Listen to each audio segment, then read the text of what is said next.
Welcome. All good design begins with a good story. And today, we'll learn the story of Ayesha, discovering who she is and why she's here. What does this lovely person have to do with instructional design? Our story today is called Ayesha Learns AI. It's a story of learning, growth, influence, priorities, and of keeping what is important at the center of your attention. We'll tell the story in two parts today. First, we'll learn who Ayesha is and what her needs are. Then we'll learn why she's here, why her needs make her the heroine of our story, helping the poor instructional designer create his best work ever. So let's get started. Who is Ayesha exactly? Ayesha is a lovely, bright, young, focused high school teacher who's of vital importance to our school, even though she doesn't exist. She's a persona I've created that amalgamates the common learner characteristics of teachers at my school. She's the focus of our design. She's here to keep her needs and the needs of teachers like her at the center of the instructional design process by helping me make choices that meet her needs. And who am I? Oh, I'm Chet Garber. I'm the narrator today and the instructional designer, serving Ayesha and teachers like her and helping design the most effective learning I can for our wonderful staff and helping them along their learning journeys. So next, I think we need to explore the backstory of our school that sets the stage for Ayesha's learning journey. Leaders at my school workplace realized we were not responding appropriately to the rise of artificial intelligence. Parents said students seemed unprepared to appropriately use AI. Students said that teachers seemed unskilled in using it. And teachers reported there was a rise in AI use in student work. So clearly, something had to be done. I performed a needs analysis, conducting interviews and surveys with the stakeholders, identifying that we indeed had an issue that was threatening our core instructional model.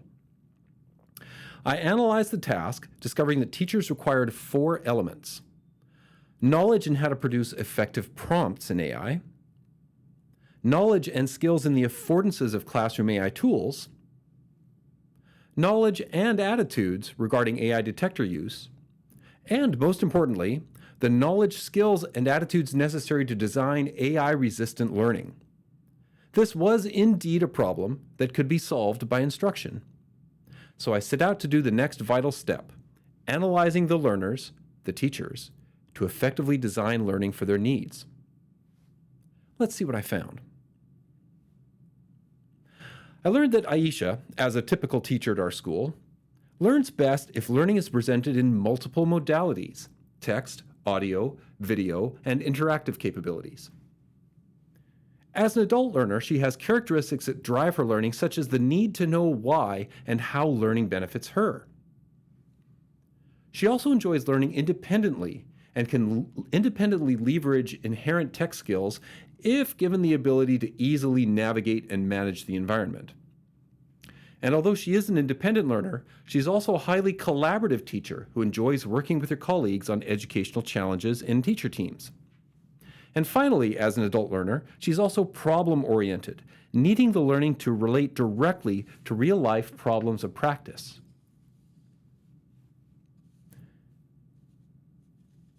Ayesha embodies the need of teachers to learn in multiple modalities. So, I designed a wide range of text and non-text interactive activities to amplify motivation and maintain interest. In addition to text-based activities for efficient discussions, readings, activities, and assessments, the activities include a colorful job aid slide deck, a virtual interactive gallery walk to activate spatial memory, an interactive gamified learning environment to motivate practice and retrieval, an AI-generated microlearning video, and multiple additional videos throughout the course that, combined with these and other activities, appeal to Ayesha's need for engagement through multiple modality learning. But however engaging, a range of these activities is not itself sufficient for learning. The adult learner also needs to understand the why of their activities, and Ayesha is no exception. So let's see how that influenced design. Ayesha needs to know why she's performing a task. As noted in andragogical practices, adults learn more effectively when they clearly understand what's in it for me, understanding why they're learning and how it impacts their identity and self-concept.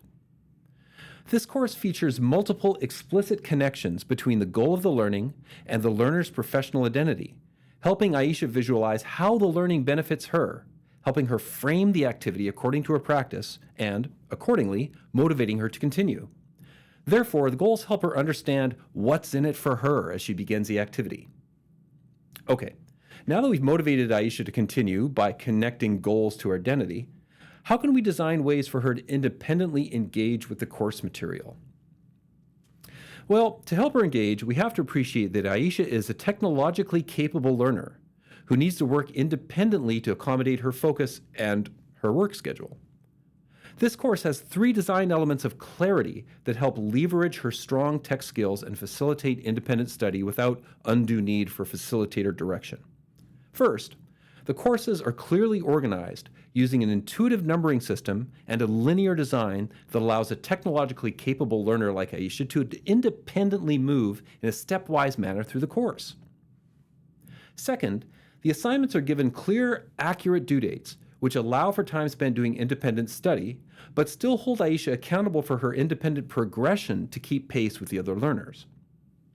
And while instructions are clear, they're also concise, allowing for Ayesha's pre-existing tech knowledge and not causing cognitive overload through excessive submission instructions that she doesn't need.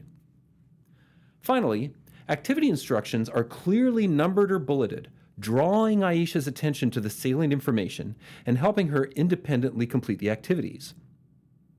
These aspects of clarity and design facilitates her independent work, matching Ayesha's desire to work without excessive direction. Being an independent learner, however, doesn't mean she works in isolation. We remember that she is also a highly collaborative person who loves working with her colleagues. So to facilitate Ayesha's collaboration with others, this course features 4 discussion activities that are designed to prompt Ayesha's thinking in an initial post, then help her engage with her colleagues in supportive, professional replies that further the conversation. She's given specific instructions for each prompt, with descriptive rubrics for each discussion that guide her towards exploring her individual understanding and then interacting with the ideas of her colleagues.